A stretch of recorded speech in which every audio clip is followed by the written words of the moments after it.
There's been a huge raging debate on Dezeen all year about architecture education, design education. Is it fit for purpose? You know, trends like lifelong learning, trends like technology in the workplace. How can we educate the new generation of architects and designers that are so badly needed to solve the problems we've been talking about today, particularly in a country where the government doesn't seem to recognize the importance of creative education? This should be a great panel.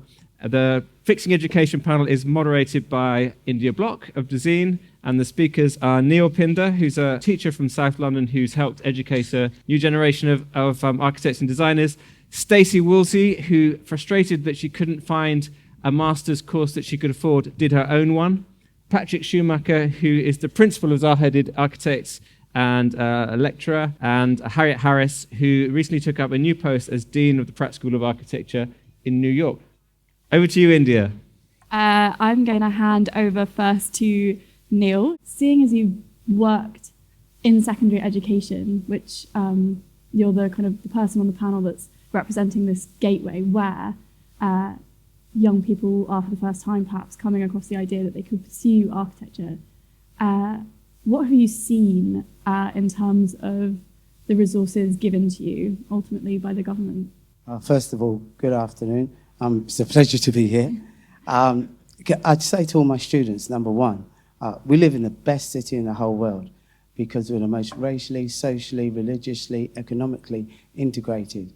But unfortunately, we don't actually reflect in the built environment and in certain areas what is actually the demographics of the area of this city called London.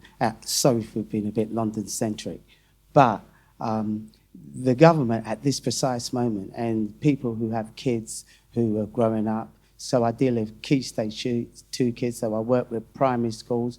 We have programs in primary schools and in secondary schools, and we're doing programs with our university students. But at this precise moment, all the parents are driven down this road where they've got to get their sons or daughters into a school which is really good. It's on this league table. And then after that, they've got to get them into a secondary school, which is on this league table.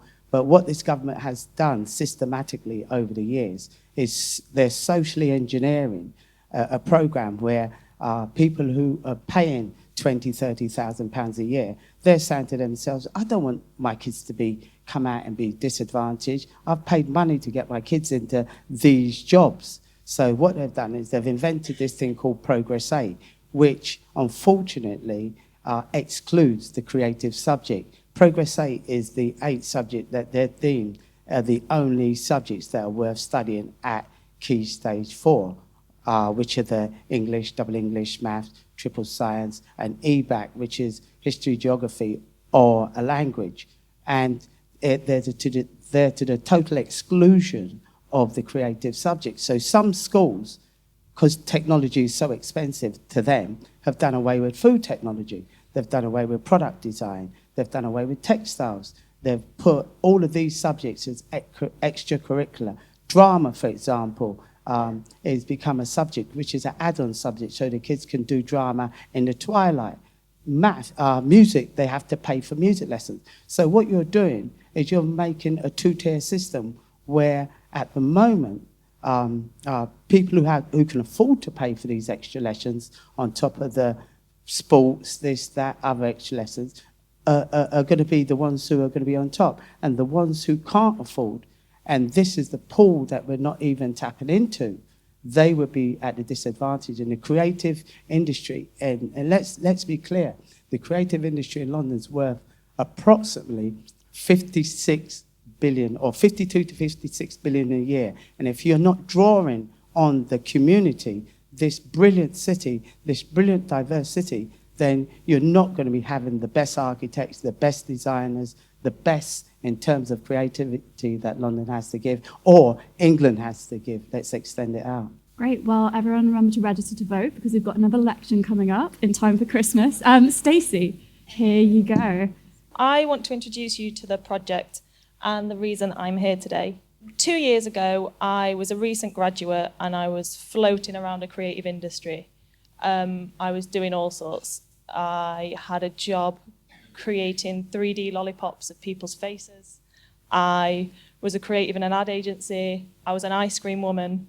I was a bit of a jack of all trades, and I definitely didn't have a clue what I was doing at that time. But I was very certain that I knew what I wanted to do. My work was really multidisciplinary, and the more I learned about a creative industry, the more I found that it was never going to fit there. So the logical step for me was to go and do an MA. So I started looking into kind of the different courses and the different institutions, and it became very apparent very quickly that this wasn't going to be an option for me. I was quoted £40,000 to live and learn in London by a leading postgraduate institution, and I didn't have a master plan or a heist kind of in place to get that kind of money quickly, so it was out of the picture. So I decided, if I can't buy an education, how do I make one? And I had this idea that I was going to make my own masters, and I don't think I knew what was going to happen next. So I started researching into kind of the different artists and designers and the work they were doing and the work that I really loved. And I sent them an email kind of explaining my situation and proposed the idea of make your own masters. And I asked them if they would set me a brief that I could kind of live through and learn from over the 18 months period that I had set out to do so. And to still what surprises me today, every single one of them said yes. And it was very quick, an immediate decision on their part. And I realised that I had started something, so I best finish it. And those designers were Alexandra Daisy Ginsberg, who we'll all hear from in a while, Thomas Thwaites, Sital Solanki, and Room Wyatt John Lewis.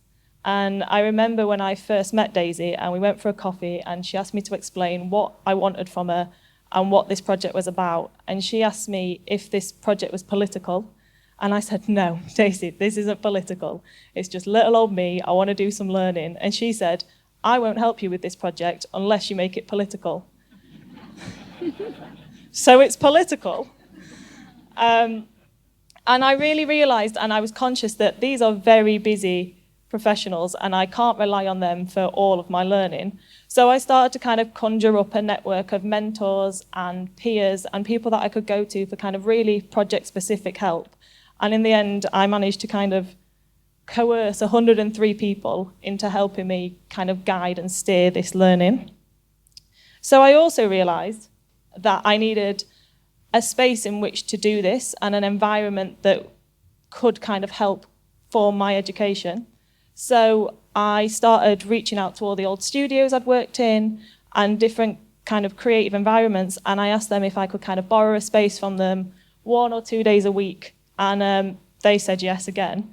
And I kind of called this phase of the project my professional squatting phase, until eventually the project found a home in the basement of Somerset House at Makerversity. So I worked on 4 projects, and the themes of them were completely varying. Here's a project about kind of the importance of the microbiome in early childhood development, and can we reintroduce bacteria into the home through some dirty soaps. I always found it kind of puzzling that you would pick a title, so say you wanted to be a product designer, and you would spend all your time learning how to be a product designer to be able to call yourself a product designer. But the aim of an MA is to explore your discipline, and how do you know what that is before you've started it? So I decided that I would complete the projects, answer them how I best fit, and at the end kind of pick the common themes that ran between those projects to in turn forge my discipline and my title. So I am now an anthropological future designer, which I know is fancy. But it was a great way to kind of wrap up this bespoke education with a bespoke title. So I'm going to really quickly kind of just tell you what's next. And I think that the impact this project has been so much bigger than I ever thought it would be. I think the reason that I'm here today as an individual and not an institution has kind of put a bit of a responsibility on my shoulders that I've built this thing and people are listening and I know it works. So starting in January 2020, I'm going to take 10 new multidisciplinary learners through the system I designed. But what I would like to say is projects like this don't become a success due to an individual. So I'm looking for sponsors, and I'm looking for any support anyone wants to throw at me, because I think that the impact this could have is huge, and I'd like everyone to kind of get involved in that. Thank you.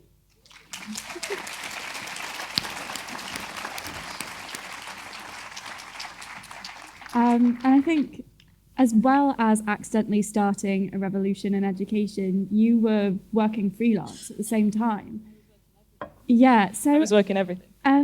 How did you stop yourself from burning out? I mean, being freelance is incredibly tough in this economy. You were doing a lot there. How did you make sure that you weren't kind of spending all hours working, or were you spending all hours working? Yeah, it was definitely one of the hardest kind of elements of it. In the beginning, at one point, I had 3 bar jobs to juggle, and kind of the more the course developed, the more that I was able to get higher paid work, which was great. But that was definitely something that always took a priority. I still had to pay rent. I still had to feed myself. So the paid work always came over the education. And it definitely went in waves as well. There were definitely points where I was more focused on one thing or the other. But that is difficult, balancing and managing yourself through that, and also having a life outside of that. And when you're kind of juggling a self-made education and you're working strange hours, if your friends are going to the pub, you're going to the pub, because there's no one to tell you that you have to do this work and you have to get it done. So it's definitely a journey, let's say, and a lot of lessons to kind of instill and learn how to kind of discipline and manage all of that. Mm-hmm. And just quickly, because I think it's really interesting, you didn't ask a university to ratify this master's, did you? You did something else. You did something quite different. Yeah, so for a long time I was going to see if an institution would validate it. And then I kind of halfway through the project, I was like, I've done this on my own. Why do I now need to go back to them and ask them if I've done it right? And I was always kind of interested in how the work I was making wasn't for designers. It was for normal, everyday people, and how do I involve them in the conversation of kind of critiquing and having a comment on whether this work is right or not. So when I held my exhibition at the end of the project, I opened the whole exhibition up for peer review. So everyone that visited got to leave comments and feedback and kind of thoughts on the projects. And then I wanted a way to kind of qualitatively round up these projects. So I asked all the briefers to write a reference on how well they felt I answered their brief, because they're leaders in their industry. And if they think that what I've done is substantial enough, then hopefully others will too. Great. Okay, Patrik, take it away. Hi everybody, very happy to be here. I'm not as earnest and angry as this picture shows when Dezeen has been showing me in this light, and I hope I give you a different perspective. Before I show some of the videos, I just wanted to premise this by saying Hadid Architects' success is based on the symbiosis with educational institutions, particularly with the AA. So we're incredibly grateful, and that continues to this day. But it was also the way Zaha set up her career, working directly out of school at the AA with students, winning competitions, and 5 years later setting up a studio, working with students, ex-students, and I've continued that right out of school before being actually finished as a student, joining the studio, and also started teaching right away. And in particular, since '96 at the Design Research Lab, which you see some videos, it was coinciding with the kind of takeoff of digital media in architecture. We continued that symbiosis, and if you look at the firm now, it's full of ex-students from the last 23 of DRL in particular, but also other studios we did earlier and later, all the way from the board of directors of Hadid Architects through all levels of associate directors, senior associate, lead architects, all the way to the latest batch of young architects coming in. So I'm incredibly grateful. It's been incredibly important that the innovation within these firms, and there's many other firms who've been doing this, growing out of this. You need the school as an experimentation field, as a platform of research, taking the investment of your time and the students' time and the place and the space which is given by the schools and their ability to exhibit, to build up that repertoire, which you then start to set up an innovative intervention in the real world. And I think that's very, very important, and still going on. And what is important is that space of experimentation. We called the studio was called the Design Research Lab, and it's still called that. but also important that this links directly into practice. So that what we are working on, very experimental, but this is now current work, jumping at this was from a few years ago, digital media, new levels of complexity, dynamism in the built environment, and building projects which are now in the cycle of having built and taking the new generation on to make the next level of innovations, whether it's in the new level of complexity, whether it's in urbanism, which we started off before we became urbanists and Hadid architects with parametric urbanism at the Design Research Lab, or now we're having a big research group and major projects in space planning and corporate environments, which I think is a very dynamic area, and we still keep researching that and working that up at the AA and other studios. So I've been also teaching with Zaha for 15 years at the University of Applied Arts, and there's an enormous amount of students, so I've created over 1,000 graduates and hired as many, not all still with us, so I know what I'm talking about, and I wanted to talk about the AA and what it has become and how important it was. And this kept going all through the 90s into the early 2000s. But something has changed. By the way, this is the what we're working on now. We're having these complex, deep, high productivity work environments, and we're starting to simulate in Unity actually as well through game engines, interaction scenarios, and this kind of live process modeling, and to test out the environments, know what they mean through populating them with autonomous agents with utility functions. So we have this with the students, and we have quite extreme AI-empowered furniture systems interacting as well, architectural agents and human agents. But I also want to come to this image at the end where we have professional design research group, now 2 or 3 of these groups, over 16 people at the office. And that's a new capacity which we only have recently with larger firms, and there's a continuous seamless connection. We're also trying to use PhD to deliver this. But the critique I have now of the AA, while it was enabling all of this, that since 2008 and the financial crisis, the kind of ecosystem which was built up across different parts of the school with collaborating units has a bit fragmented, and the kind of my situation with having this very strong link into practice is the exception. Not many other major figures of firms in London are teaching in this way, and we have a lot of units which do experiment, which have a lot of a spirit of intervention and exploration, but no longer that link and ambitious, seeing the light of what's out there, doing some research, developing projects, and then winning competitions, moving over into a firm or setting up firms. We have also a very great success rate in DRL of people establishing their own business, maybe after 2, 3, 5, 7 years at the firm. So I think that's what I see. The education system should be strongly linked to innovative practice.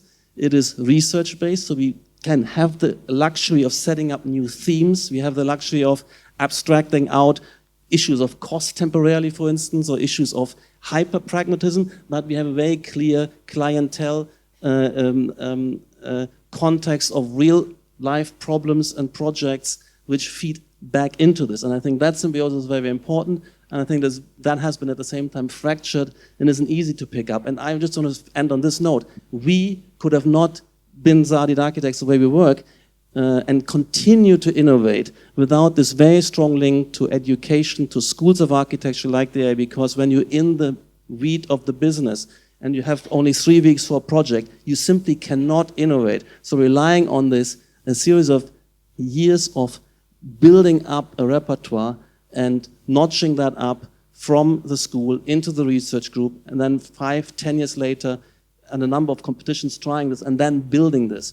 And I think that's been a very, very important and successful formula, and I just feel that this has kind of been lost a little bit, not for us, but the ecosystem around us since the financial crisis, and we can discuss why this happened, how this got disintegrated and defrayed and since then. But that was my pitch for education, research, business, not as making money, but as impacting the real world.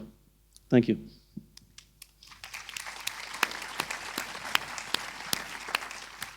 So do you think that it is worth it? Because the AA is quite an expensive institution for students. And if you're saying that, people aren't graduating with a kind of career-ready portfolio, how can you justify the cost of an architecture education today?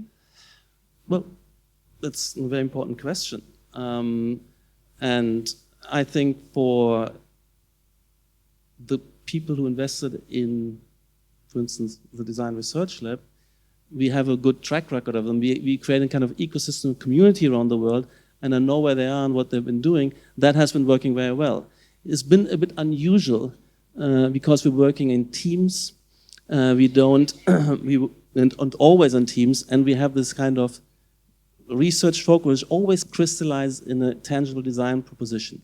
But I do worry about students who come in and are, of course it's very attractive, and I experienced that also as a student, where you're facing a lot of units which are wild experimentations, maybe quite explorative. They're debating clubs, deep and fundamental questioning and probing, but not crystallizing it into a design where you can demonstrate skills. So I've been frustrated in terms of hiring outside of my own teaching group.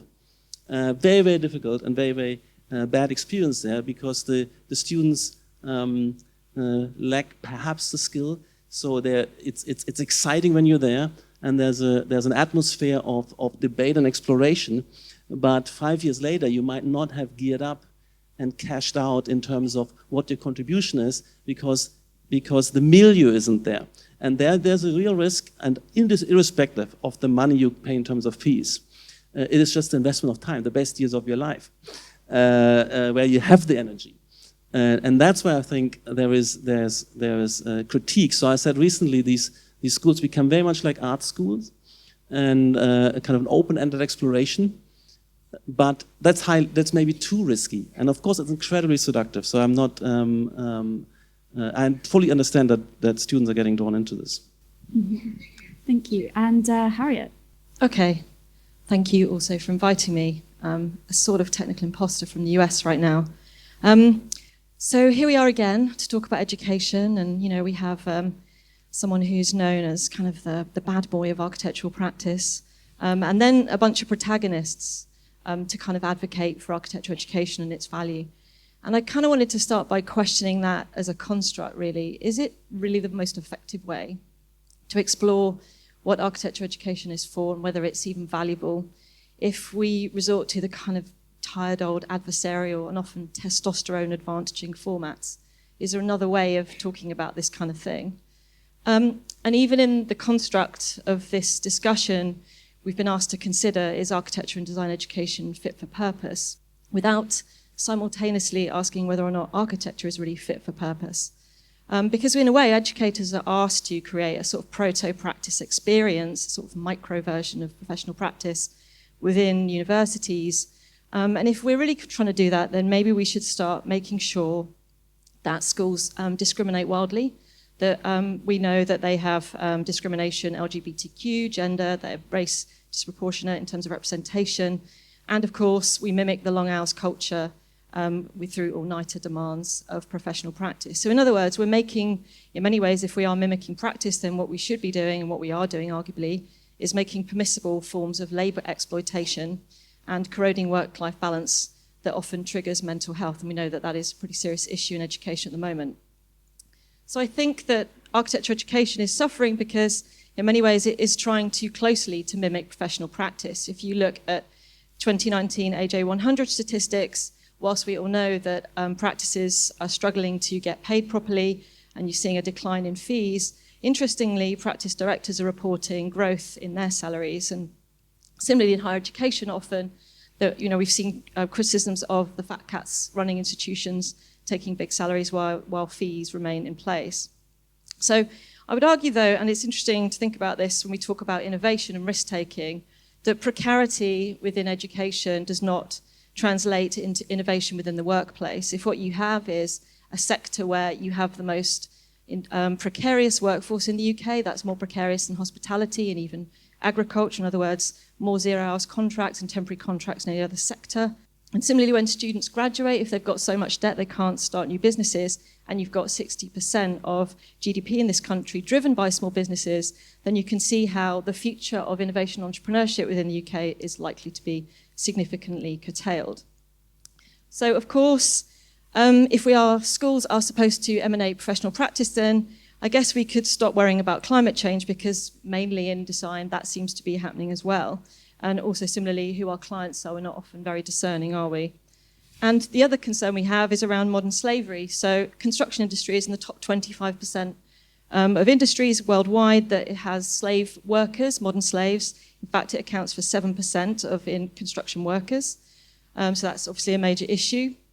And so I think this binary around saying that it's about improving professional practice, improving education is somehow independent from improving professional practice is a complete fiction. And an exhausted binary in many ways, because I think that we're facing some major existential problems that if we keep thinking it's about some sort of improvements to education translating into improvement of practice, we're not really understanding that we need to work collectively to find meaningful solutions. So there are a few things we need to start thinking about. The role of automation, for example. Architecture is likely to not necessarily be something that exists in the future if 85% of the jobs we're doing at the moment are predicted to be replaced by AI or even through automation. Similarly, we have a concern over what we see as the disciplinary points that Patrik was making. So there's this assumption that if we teach the disciplines, if we teach skills rather than behaviours, then people just go out and serve architecture practice as it is and we'll all be fine. And I think many educators are sort of looking at that and thinking, actually, technologies and certainly skills are obviously very technology dependent, and if technologies are evolving at such a fast rate, the skills we're teaching, if they're so wedded to technologies, software platforms and so on, will be obsolete very quickly. And that's what's so interesting about architecture education, isn't it? That it's not really a discipline, it's the product of many disciplines, kind of the love child to some extent of many disciplines and epistemologies. And it's that richness, I think, that gives it its tenacity and its ability to survive new market opportunities, changes in industry, the automation and the AI revolution. And I think that is actually to educators' credit, that we're creating something that's an ecology that will endure. And I think that that's really what we need to start looking at. How do we better resource higher education? How do we make it affordable again within the UK? If Europe can do it, why can't the UK do it? Why do we assume that it's necessary to charge such extraordinary fees? And I think that's where we start to get really excited about what the possibilities are and recognise that if we're all so clever at designing buildings, then why can't we take our ability to think three-dimensionally and use that skill set to reimagine a sustainable and supportive and inclusive profession and actually address some of the real problems facing society and the world at large. Thank you.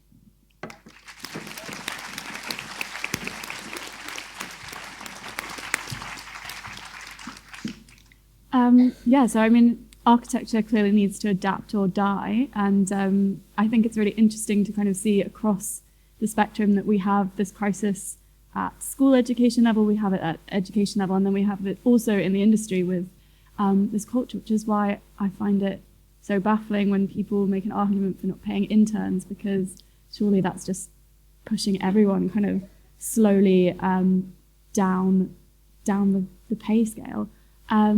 I was wondering, just quickly, could you tell us a bit more about what your work around gender and that angle of diversity? Because I think at the RCA you put together this master list of women in architecture, and how have you found that certain voices are perhaps not given as much weight in the educational sphere? No, it's a good question. I think I'm really riffing off what Neil's doing actually as an initiative. So you may or may not be aware that I created the Women in Architecture reading list because I was concerned about the fact that even though there are some phenomenal architectural educators and historians writing about architecture, they're just not reflected in the average reading list.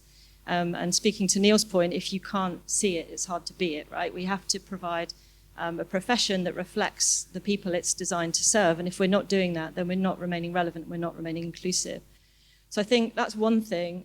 The other issue I think that's really facing education that's not got to grips with is what we understand to be knowledge. Who produces it? Who owns it? Even who co-authors it? And whose region or country or interest does it really serve? So there's a big debate about the decolonisation of the institution right now. A bunch of people are really trying to reimagine how we could create education institutions whose curricular content, as much as their pedagogies and processes, could reach out and better reflect a more diverse learner and certainly speak to histories that have often been quite literally obliterated or ignored. I think that what I find so interesting, though, about education is that, and I really want to make this point about affordability because I think it's something that we're not really confronting. You know, in this country alone, we spend 2% of our GDP on defence. We spend 1.8% of our GDP on education. And if you actually break that down, that's £38 billion a year spent on defence in the UK. That translates into 44,000 scholarships for universities. So that's a fee-free ride through education. And imagine what that could do to address the diversity crisis we have within higher education right now and the inclusivity crisis. So I think, you know, we can look at Europe and we can look at the fact that none of these countries are bankrupted because they offer affordable education. If we want to be inclusive, we have to not just read books written by African pedagogues, which we don't actually do and we need to. We need to start looking at the policies that are literally driving, I would say, partition within education and access, that at the moment no one pedagogue, no one professional is going to crack unless there's a policy transformation. Yes, Patrik, please jump in. I mean, there's a space for what you're talking about.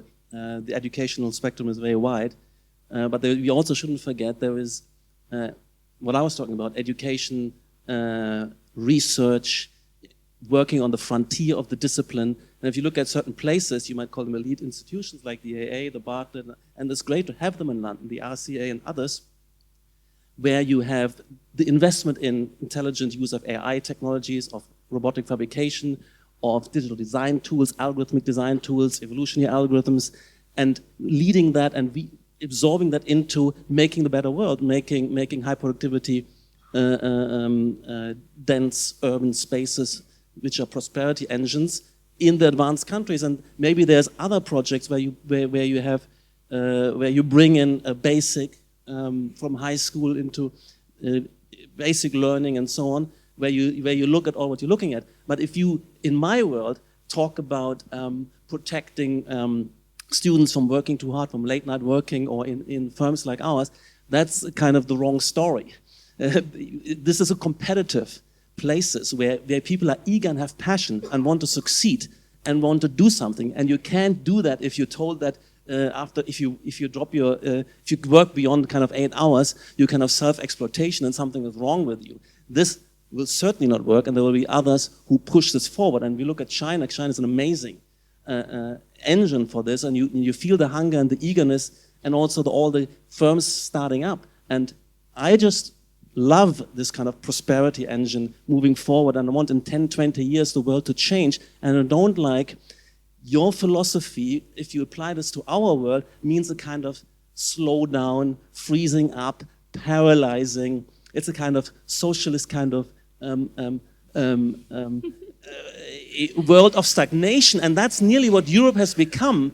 And what I'm talking about, these huge challenges we're talking about, and you see that the yellow vest coming out when you have a slight increase in energy costs. We need to build this prosperity engine, productivity, to solve and touch these problems. And I think that's what we shouldn't hamper. And I think your world is the kiss of death for what I'm trying to do. But I know that this is... Okay, well, I can see that everyone's kind of raising their microphones to fight back. So there is a role for what you're talking about.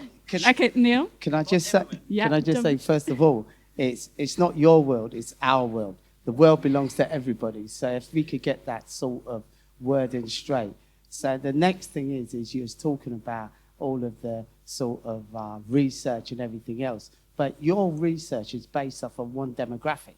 You're not looking at the demographics of the other people who are involved in the world. The world is me, you. Everybody is what Harriet was talking about. But you've excluded a whole race, a whole sort of demographics through just... We've excluded nobody. We have 70 nationalities in our company. Can I just finish? Right. You've excluded just by saying that this research is based off of this. And then in your second part, when you're talking about various countries which have a minimum wage, which is less than us, and they can produce work and work for less than the minimum wage. I don't want anybody to work for less than the minimum wage. I want people to be able, in a society like this, one of the richest countries in the world, you should be able to say, right, come and do your apprenticeship, come and do this with me, and I'm going to pay you this money that you can live in a flat which is affordable for you to live in anywhere you want to live in. Not being able to be slave labour as what we're talking about when you're working for next to nothing. You can't afford your lunch, your this, your that. We're in one of the most expensive cities in the whole world, and that's what you got to understand. My parents could never ever have afforded 20, 30, 40,000 pounds a year, the AA's fees, for me to go to the AA. So you need to readjust your periscope and see what some of the real people are really thinking. Sorry. Yeah.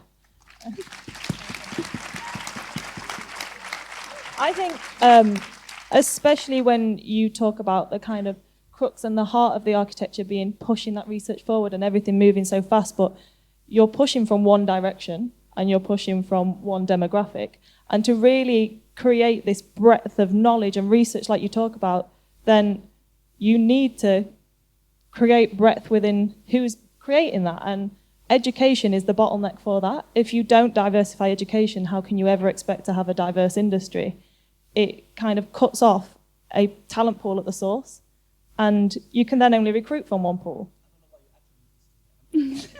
What I do wonder, Patrik, is I agree that it should be passion, and I mean, we're probably all here because we're passionate about architecture and design, but I don't think that means that you shouldn't get paid properly for your work. I think this is the big lie we can be fed in the creative industries. Don't you think, kind of watching what Stacie did, that people can kind of drive themselves without needing that kind of the China mentality? No, of, look, it's the first time I heard this. I mean, this is now applied to students, as if they're working for somebody. They're working for themselves. And I like it when you have, look, fees of the AA, I don't want to defend it. I mean, they don't get any funding, government funding like the Bartlett and other places, and that's wrong, right? So I'm not defending that. But once you're in there, and if you've invested something, and even if you are eager to get the most out of this, so to have this kind of artificial being told that you shouldn't work hard, and the young guys coming into the office, is not that they get the decent wage, but they work, those who are ambitious and eager, they work more, and I think that's Patrik, I'm going to interrupt not you. immoral. Okay. So listen, She's I think it's very important to just bust a myth here that actually longer hours equals productivity. There's been goodness knows how many studies that have identified that the UK is actually less productive than countries that have a limit on. Nobody's forcing. That they find, they discovered it themselves. Yeah, but that's just it. No one's forcing. No one in the room is saying we need to limit the working hours. We're just saying there needs to be some form of balance within the industry, and it comes back to, I think our bigger concern is about this issue of access and affordability. You know, the productivity debate is a whole other debate that you can have, but I think it's marginal to what we're really talking about here. But we should not assume that actually working relentless hours necessarily results in any more, I would say, impactful outcomes. If this is about research, meaningful research, speaking as an academic, is something that impacts on society. And I think that if your research is exclusive, is being done by the people that it's not designed to serve, then one has to question how impactful and how relevant those research outcomes are. That's my view. Just one other thing. I must say, the Bartlett are making great strides forward. They've got, starting next year, I think it's 2020 for sure, they've got something called a Bartlett Promise. And now that's for people from non-traditional backgrounds, and you have to go through certain sort of criteria. But they will pay for your course, they'll pay for your accommodations, and they'll pay for your equipment and tools. And there are a lot of universities now that are identifying that they need to engage. So next year, I'm engaging with Cambridge University, where myself and one of my alumni group, we've devised a program where it's called Demystifying Cambridge, where we're taking students to Cambridge University and trying to peel back the layers of these sort of Russell Group of universities who are exclusive and they've got money behind them, and it's all the facade of this idea that you have to have this and this is not for me.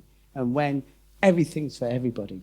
And that's what we've got to understand, that we live in one world and there's only one planet and it's for everybody, not exclusive for you got money, so you're in this category. You haven't got money, you're in this category. I think that's a really positive note to end it on. There's also an architectural workers union that started up, so everyone joined the union. Thank you so much to my panelists. Thank you all for being succinct and polite with your interruptions. And yeah, great.